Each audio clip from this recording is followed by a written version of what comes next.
Hello friends, welcome back to design by Regina. Guys எல்லாருக்கும் வணக்கம். இந்த வீடியோவில் பார்த்திங்கன்னா இந்த மாதிரி சிம்பிளான ஸ்லீவ் எப்படி மேக் பண்ணுறது பார்க்கலாம்.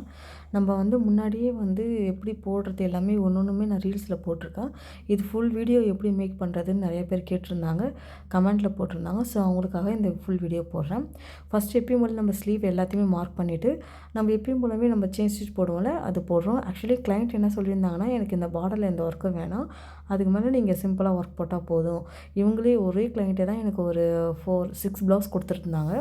அது 2 நார்மலாக தைச்சது, மீதி எல்லாமே ஆரி ஒர்க்கு, எல்லாமே சிம்பிள் ஒர்க்காக போட்டால் போதும்.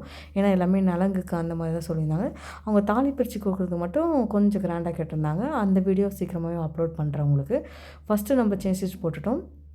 அந்த பார்டர் இல்லாமல் அதுக்கு மேலே இருக்கிறதுல ஒரே ஒரு செயின் ஸ்டிச் போட்டுட்டு அதுக்கு மேலே ஒர்க் போடலாம் சிம்பிளாக சொல்லிட்டு தான் போட்டு காட்டுறேன் பாருங்கள். ஃபஸ்ட்டு செயின் ஸ்டிச் போட்டுட்டோமா, அதுக்கு மேலே பார்த்தீங்கன்னா சுகர் பீட்ஸால் ஒரு லைன் போட்டுக்கிறோம். ஃபுல்லாகவே கண்டினியூவாகவே தான் போடுறேன். உங்களுக்கு எல்லாமே ஈஸியாக தான் இருக்கும். கொஞ்சம் ஃபஸ்ட்டு ஸ்லோவாக போட்டுட்டு அதுக்கப்புறமா நான் ஸ்பீடை இன்க்ரீஸ் பண்ணிக்கிறேன்.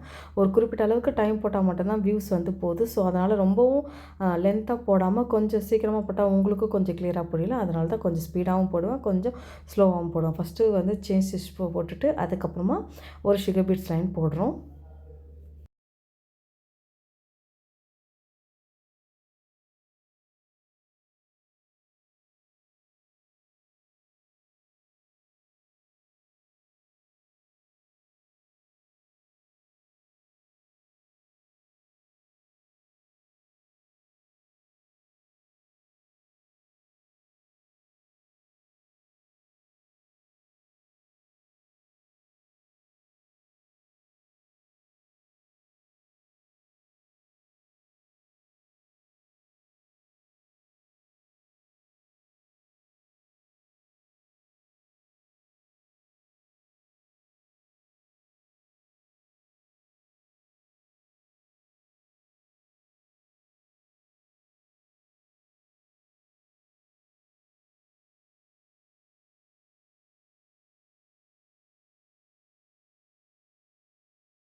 சுகர் பீட்ஸ் லைன் முடிச்சதுக்கப்புறம் நாட் போட்டுட்டு அதுக்கப்புறம் பார்த்தீங்கன்னா ஒரு 3 mm சைஸில் இருக்க பீட்ஸ், அதாவது ஒரு பேர்ல் பீட்ஸு, ஒரு கோல்டன் பீட்ஸு, இந்த மாதிரி நம்ம கண்டினியூ எடுத்துக்கணும்.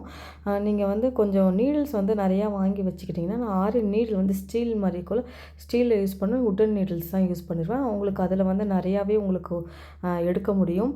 ஒரு சில இது துளிப்பு அந்த இது எப்படி யூஸ் பண்ணுறீங்கன்னு தெரியல எனக்கு. அது நான் யூஸ் பண்ண மாட்டேன். ஏன்னா அது ரொம்ப சின்னதாக இருக்கும். அதில் ரொம்ப ஒரு ஒரு கொஞ்சம் மட்டும் தான், ஒரு 4லேருந்து 5 பீட்ஸ் மட்டும் தான் போட முடியும். நீங்கள் இந்த மாதிரி பீட்ஸ் வாங்கிட்டிங்கன்னா இது உங்களுக்கு நிறையா நம்ம எடுத்துக்கலாம். இது மாதிரி ஒரு 10 நீடில்ஸ் எடுத்து வச்சுட்டு நம்ம ஒரேடியாக எடுத்துங்கன்னா உங்களுக்கு டைமும் சேவ் ஆகும். ஸோ நான் எப்பயுமே மேக்ஸிமம் நிறைய எடுத்து வச்சுட்டு கண்டினியூ நான் போட்டுனே வருவேன்.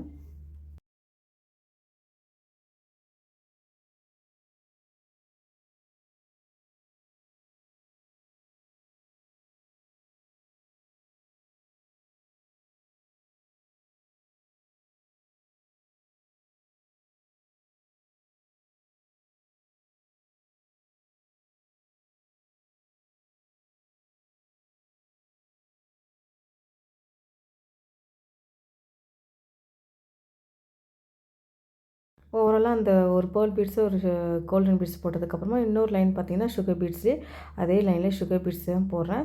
ரொம்ப ரொம்ப சிம்பிள் ஒர்க்கு தான் இது.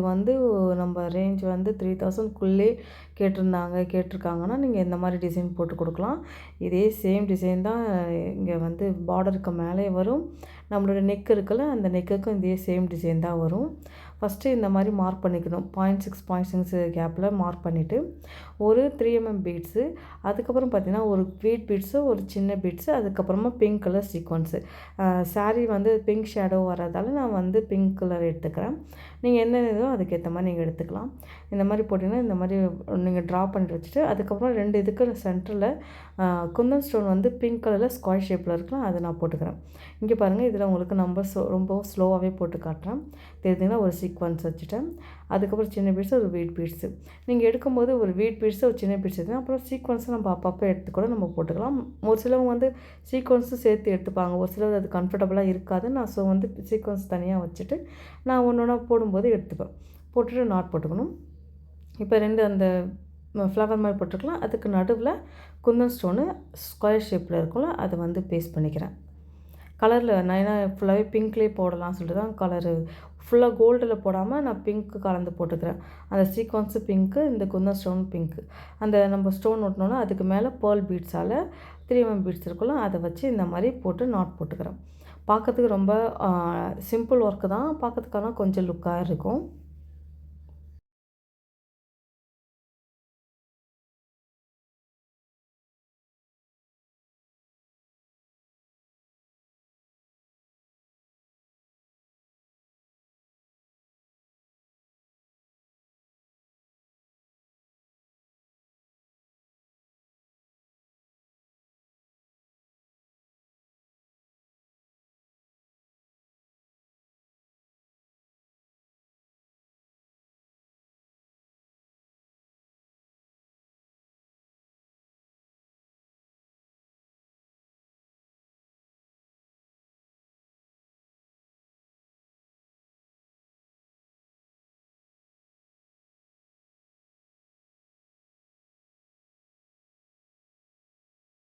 ஆக்சுவலி இதை வந்து நம்ம நார்மல் நீடிலையும் போடலாம். நார்மல் நீடிலே ஈஸி தான். அதை அப்படியே ஜஸ்ட்டு எடுத்துகிட்டு ஒரு பீட்ஸை மட்டும் போட்டுட்டு ஒரு லாக் போட்டுக்க வேண்டியதான். லாக் எதுக்கு போனால் அது எடுத்துன்னு வராமல் இருக்கிறதுக்காக லாக் போடுறது. லாக்கும் போட்டுக்கலாம். நீங்கள் நாட்டு வேணாலும் நாட்டும் போட்டுக்கலாம். எப்படியும் அதாவது நம்ம ஆரி நீடிலையும் போடலாம், இந்த மாதிரி நார்மல் நீடிலையும் போடலாம்னு சொல்கிறதுக்காக தான் நான் கொஞ்சம் வந்து போட்டு காட்டுறேன் உங்களுக்கு. நெக்ஸ்ட்டு பார்த்தீங்கன்னா புட்டாஸ் வைக்கிறதுக்கு அங்கங்கே மார்க் பண்ணிக்கிறேன். இப்போ புட்டாஸ் வந்து ஒன்றும் இல்லை, நான் ஒரே ஒரு பீட்ஸு 5mm பீட்ஸு, அதாவது 3mm பீட்ஸை விட கொஞ்சம் பெரிய சைஸ் இருக்கிற பீட்ஸை மட்டும் எடுத்து இந்த மாதிரி ஒன்றுத்துக்கும் நாட்டு போடணும். நீங்கள் நாட்டு போட்டுட்டு நெக்ஸ்ட் இது ஸ்டார்ட் பண்ணும்போது நாட் போட்டும் போடலாம், இல்லை ஒரு லாக் போட்டுட்டு, லாக்னால் ஒரு சின்னதாக ஒரு செயின் ஸ்டிச் போட்டுட்டு போடலாம். அப்போ தான் ஏன்னா நீங்கள் ஃப்ரேம்லேருந்து எடுத்துகிட்டு வரும்போது அந்த இடத்துல வந்து உங்களுக்கு லூஸ் ஆகி பிச்சின்னு வராமல் இருக்கிறதுக்காக தான் நான் இந்த மாதிரி போடுறேன். நீங்கள் நாட் போட்டு போட்டால் இன்னும் ஸ்ட்ராங்காக இருக்கும். நீங்கள் பேக் சைடில் வேணான்னாலும் கட் பண்ணிக்கலாம். ஏன்னா ஒரு பீட்க்கும் நம்ம நாட் போடுறதால உங்களுக்கு வந்து பிச்சின்னு வராது. நீங்கள் லாக் போட்டும் போடலாம், நாட் போட்டுட்டும் போடலாம். இது 2 இது இருக்குது. இந்த மாதிரி சிங்கிள் இது அப்படியே மேலே வச்சு அது அப்படியே நாட் போட்டுக்க வேண்டியதான். இதுதான் ஈஸியாக இருக்கும் உங்களுக்கு. இது அப்படியே மேலே அப்படியே லாக் போட்டிங்கன்னா அது எடுத்துன்னு வராது, நல்லா ஸ்ட்ராங்காகவும் இருக்கும். இந்த மாதிரி யூஸ் பண்ணி பாருங்கள் சிங்கிள் பீட்ஸ் வைக்கும்போது. ஏன்னா சிங்கிள் பீட்ஸ் வைக்கும்போது நாட் வந்து கொஞ்சம் பெரிய சைஸாக நீங்கள் போட்டுட்டா கூட அசிங்கமாக அந்த மேலே வந்து அப்படியே இருக்கும். அதனால நான் இந்த மாதிரி மேலே அப்படியே லாக் போடுற மாதிரி போட்டு காட்டுவேன். இந்த மாதிரி நீங்கள் ட்ரை பண்ணி பாருங்கள். நான் மோஸ்ட்லி இது மாதிரி போடுவேன். சிங்கிள் பீட்ஸ்க்கு யூஸ் பண்ணும்போது போடுவேன். இது வரைக்கும் எந்த இதுவும் ஆகலை, இந்த மாதிரி பிச்சுக்கிட்டு வரல அந்த மாதிரி. அதேமாதிரி நம்ம ப்ராப்பராக யூஸ் பண்ணணும். ப்ரைடுக்கிட்ட சொல்லும்போது இந்த மாதிரி யூஸ் பண்ணணும், எப்படி ப்ளவுசஸ் வந்து சேஃபாக வச்சுக்கணும்னு சொல்கிறத நீங்கள் எக்ஸ்பிளைன் பண்ணணும்.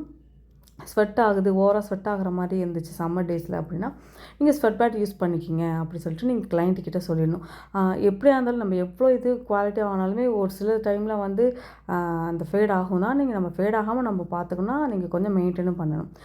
ஓகே, இதுதான் ஃபைனலாக நம்மளோட அவுட்புட். நான் அவங்க சொன்ன மாதிரியே பார்டர் இல்லாமல் போட்டுட்டேன்.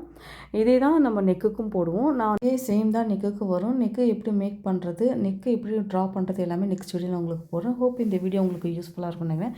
Thanks for watching. Please subscribe my YouTube channel.